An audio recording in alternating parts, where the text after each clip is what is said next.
again, everyone. I'm Kelly. Welcome to the community theme quilt again. This time, we are on the third block. My part of this is the center of the block. So you'll see that momentarily. Please watch the entire video for the explanation. The pattern link will be in the description box below. And I will say that a couple more times, probably, just so you guys know. I designed my center block to be a coffee mug. Coffee shops are fairly common in a lot of communities, so I thought that would be a good choice. This pattern will be available to be downloaded for free on the Bits and Pieces quilting website, and I will put the link in the description box below. I did this block a while ago just to make sure it worked, and I did put one of the borders on it, so I'm not showing you though. That's why there's paper all around it. My choice of fabric for this was because I had leftovers from a project I did before, and there is a coffee shop just down the way from me where I can easily walk to, and they also have sushi. So I thought that was pretty cute. My other blocks will not be with this fabric though. This block 3 of mine, they're all going to be eclectic. I'm trying to go a little close on my phone so you can see the cutting instructions, but don't worry, the pattern's pretty obvious once you get it downloaded.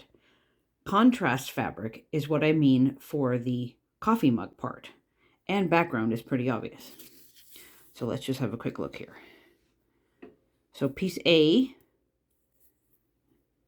and B and C and piece E are the contrast fabric to make your coffee mug. Everything else is background.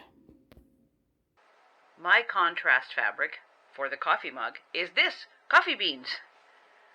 Isn't that cute? My background fabric is this sort of tealy green with brown flecks. It matches the brown of the coffee beans, but I have several other coffee-related fabrics that I'm going to use for the rest of the block, and you will see as we go along. Follow the assembly instructions for the coffee mug block on the pattern. I found it easiest to make the mug part first. So there's my piece for the mug.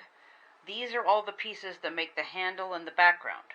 So once this is assembled, you sew it onto the mug. And then this piece, and then the pieces for the top and bottom. Just follow the pattern. It will tell you what to do. I'm going to go through this block and get it sewn so you can see what to do. The first instruction is to sew mug pieces B and C, which are the same size, to the background piece D. I will do that and come back. There we go. Background piece D is sewn to mug piece B and C. The continuing instruction for step 1 is to sew, this is piece E and this is background piece F, sew them together. Although it does not particularly matter at this point, I pressed these seams on this unit toward the coffee bean fabric for the mug, and for this one, just because this one's smaller, I pressed it toward the background. Now step 2 is sew this part onto that part to get the handle completed. So that is what I will do next. We almost have a handle. Step 3 is to sew background piece G, which is this one here, to the top of this handle assembly, and background piece H to the bottom. So I will show you when I've done that. Now the handle section is done. So it gets sewn onto the mug, like so. You don't really have to worry too much about which way your seams are going, because nothing really intersects in this.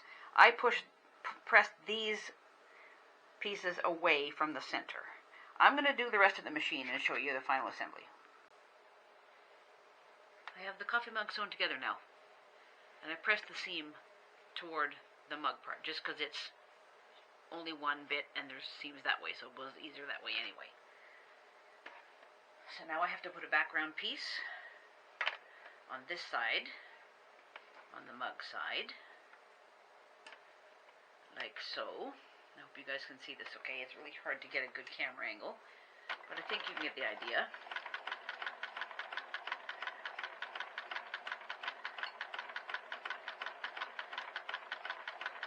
And after I have this piece sewn on, all I have to do is put a piece of background on the very top and on the very bottom. Those two pieces are the same size.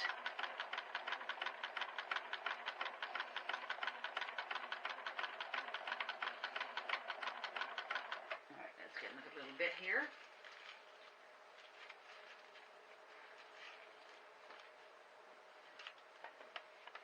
A little scrap in there. Get rid of that one.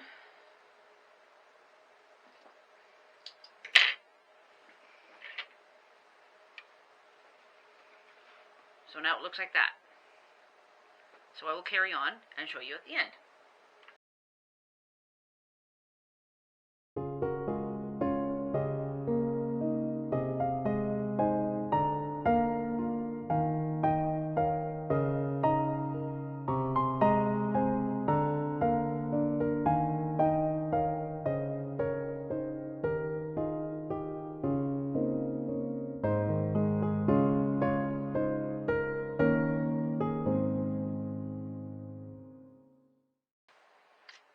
There we have it. The block should be 6.5 by 6.5. Now, for some reason, mine isn't quite that, but I did that other sushi one with my own machine. Well, technically it goes this way, but whatever. You can have your coffee mug any way around. Doesn't really matter. Anywho, it's fine this way, but this way I'm a tit short. So I'm just going to add another little piece of the background here. Just so I don't have a short seam allowance. It'll be fine. It'll all disappear and it'll look pretty good when it's all done. Now, on to the border, which you will have to wait for when Michelle releases because it's her pattern for that. Thanks for watching, everyone.